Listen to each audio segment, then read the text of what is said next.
কি এত মাছ দেখে ভাবছেন তো যে মাছগুলো কি এতগুলো মাছ কি কারণে নিয়ে রেখেছি?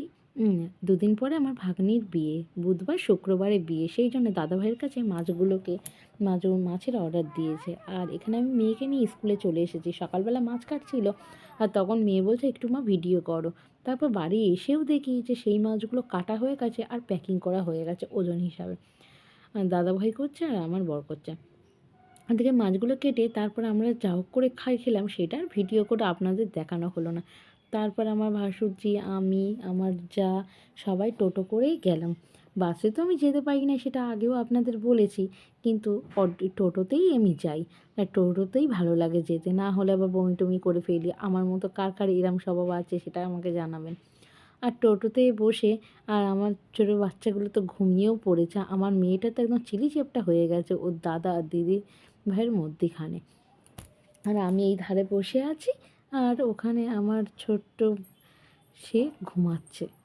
তারপর যেতে যেতে একটা সুন্দর মন্দির দেখতে পেলাম। আমার মন্দিরগুলো তো খুব ভাল লাগে, অনেকদিন তো বেরোনো হয় না সেরকম। আর যেতে যেতে সন্ধেও হয়ে গেছে।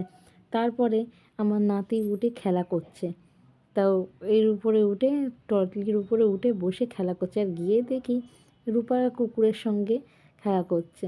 আর কুকুর ও তো ওকে ছাড়া থাকেই না। ও যে চলে যাওয়ার পরে কি হবে ওর ভগবান জানে। সবাইকে তুলে দিয়ে ওর কাছে চুপ করে ওর কোলে বসে আছে। যে আর ও তো ওকে ভাই বলেই ডাকে, ভাইয়ের মতো চুপচাপ রয়েছে। তারপরে আমার নাতি দেখুন সবাইকে তুলে, কুকুরকে তুলে ও সেখানে চটকাচ্ছে, খেলছে। ও ওখান থেকে কাউকে সরাবে না। তারপর আবার ভোরের দিকে কুকুর ওখানে শুয়ে পড়েছে, শুয়ে ঘুমাচ্ছে। ভোরবেলা আর একদিনই তো থাকবে, তারপরে বিয়ে, আর কোথায় বা তাকে পাবে। সেই জন্যে ও এখানেই খেলার। পরের দিন আইবুড়ো ভাত, বৃহস্পতিবার, সেদিনকে একটু সেলফি তুলে নিলাম সকালবেলা। যাই হোক করে একটা শাড়ি পরে নিয়েছি আর চলে এলাম খেতে। সকালবেলা টিফিনটা করতে ঘুগনি, বোঁদে আর মুড়ি প্লেটে নিয়ে নিলাম আমি, আমার মেয়ে। আর আমরা সবাই নিয়ে, আমার মেয়ে তো আবার চামচে ছাড়া খায় না, চামচে করে নিয়ে মুড়ি, ঘুগনি আর বোঁদে দিয়েছে। আমাকে কতটা মুড়ি দিয়েছে, আমি আবার দিদিভাইকে দিয়ে দিলাম মুড়িটা। বেশি মুড়ি ভালো লাগে না খেতে ঘুগনি দিয়ে। আর এই যে আমার নাতি পড়ে গিয়ে নাকটাই ফাটিয়ে দিয়েছে, সেই হ্যাঁ হ্যাঁ করে কাঁদছে। তাই দাদুনের কোলে ঘুরে বেড়াচ্ছে আর আমি পিছন থেকে ও কাঁদছে বলে সেটাই ভেঙাচ্ছি দাঁড়িয়ে দাঁড়িয়ে। এদিকে রূপা কাঁদছে খেতে বসে।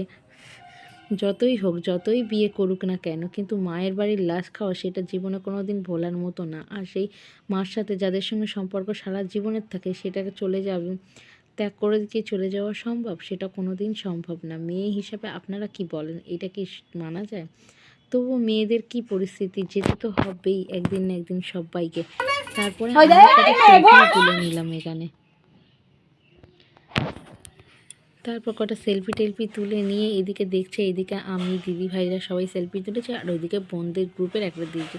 তারপর আমি আলাদা করে একটা তুলেছি, ভোঁদা মুখে আর কি তুলবো। তারপর খেতে এসে দেখি কত পিছনে লঙ্কা গাছ, প্যান্ডেলটার পিছনে যারা লঙ্কা গাছ বসিয়েছে তা আমাদের এখানে আর কোথায় বা দেখি এত লঙ্কা গাছ।